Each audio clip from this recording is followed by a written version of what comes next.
जय श्री राम दोस्तों कहानी मेरी आज गुरु पर है। गुरु की महिमा अनंत है। हमारे सनातन परंपरा में सब बताया गया है। पुराने ऋषि मुनि गुरु होते थे, उन्हीं के बताए हुए पद चिन्हों पर सब चलते थे। शिक्षा परीक्षा भी इसी बात की होती थी, चरित्र निर्माण की। तो दोस्तों कहानी कुछ इस तरह से है कि एक बार नारद जी भगवान विष्णु के घर गए, बैठे रहे। भगवान विष्णु ने उनका बहुत आदर किया, सत्कार करा। जब नारद जी जाने लगे तो जैसे ही नारद जी घर से बाहर गए, कदम रखा, वैसे ही विष्णु भगवान ने लक्ष्मी जी से कहा कि जहाँ पर ये बैठे हुए थे वहाँ पर अच्छे से लीप देना।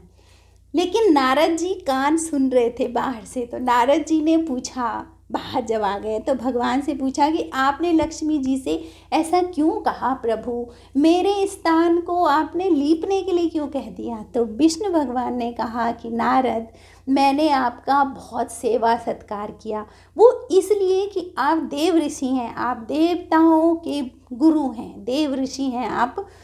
और आप जहाँ पर बैठे थे उस स्थान को लीपने के लिए इसलिए कहा कि आप निगुरे हो, आपका कोई गुरु नहीं है। और जिसका कोई गुरु नहीं होता वो जिस स्थान पर रहेगा उस स्थान को भी अशुद्ध कर देता है।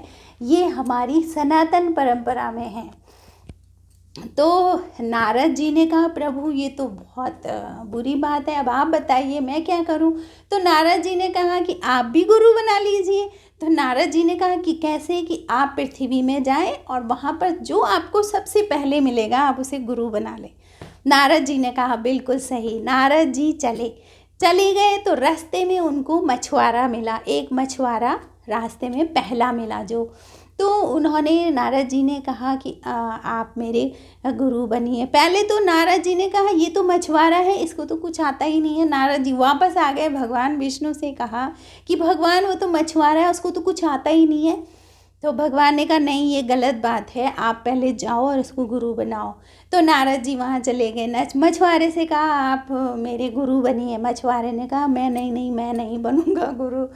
मछुआरे ने कहा मुझे कुछ नहीं आता है। लेकिन नारद जी ने कहा कि नहीं, आपको मेरा गुरु बनना पड़ेगा। तो बहुत मन्नतें करने के बाद मछुआरा गुरु बनने को तैयार हो गया। अब नारद जी आ गए, फिर उन्होंने विष्णु भगवान से बोला कि भगवान मैंने गुरु तो बना लिया है लेकिन उनको तो कुछ आता ही नहीं है।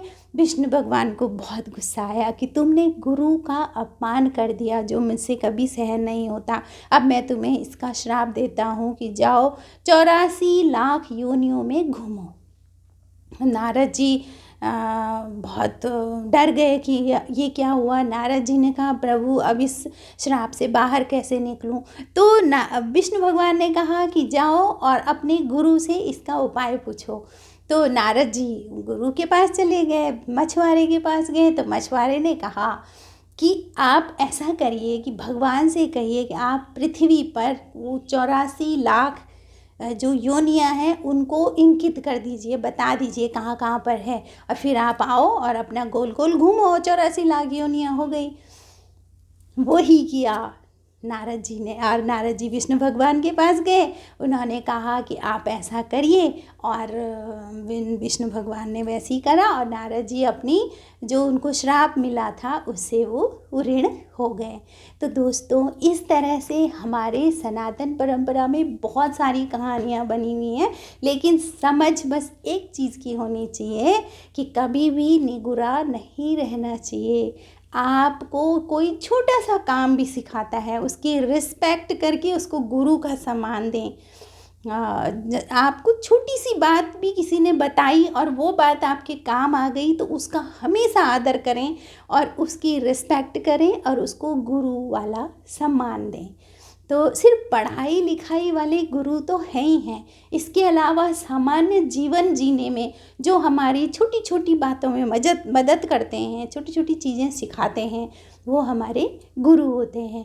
अब गुरु की तलाश में स्पेशली तुम कहीं जा रहे हो कि नहीं वो गुरु है, को वो कैसा होगा, ये ऐसा होगा, जैसा आपका विश्वास होगा आपका गुरु वैसा ही होगा।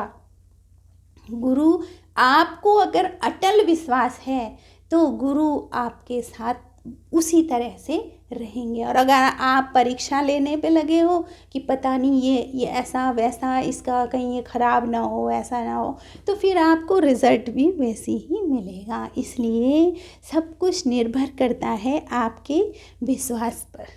तो दोस्तों, आपको मेरी कहानी कैसी लगी? आप प्लीज़ लाइक करें, सब्सक्राइब करें, कमेंट भी करें।